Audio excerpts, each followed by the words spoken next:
mapagpalang hapon po sa ating lahat. Ako nga pala si Noli Dumo, they call me Tito JR. And gusto ko nga palang i-share sa inyo yung journey ko nung nag-join ako sa Iglesia Metodista. Nag-start po siya nung March 2020. Ayan. Then, nagsimula lang po siya sa simpleng Bible study. Yun. So, matin ako, tapos nung nag-pandemic po is nagkaroon ng Zoom everyday Bible study.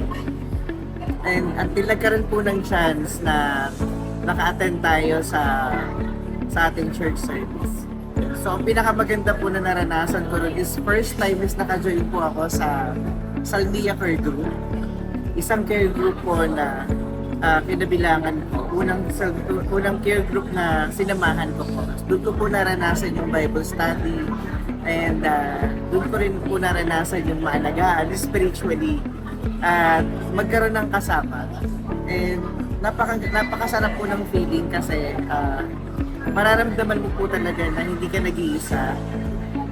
Dumating yung time na pinagyaman ng Panginoon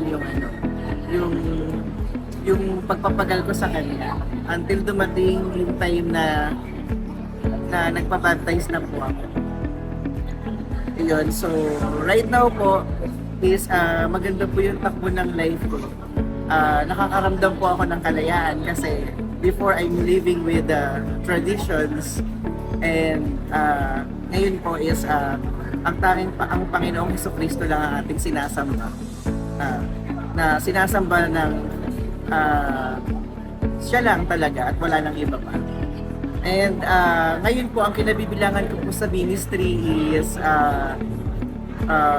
choral, and nag-start na rin po ako as a backup sa PAW ministry po. Yun, and I'm hoping na patuloy po na paggabay at mag-bless ng Panginoon sa akin. Nang sa gayon is ma-share ko pa rin po na continuously para sa pamilya. Ayun po, to God be the glory. Thank you.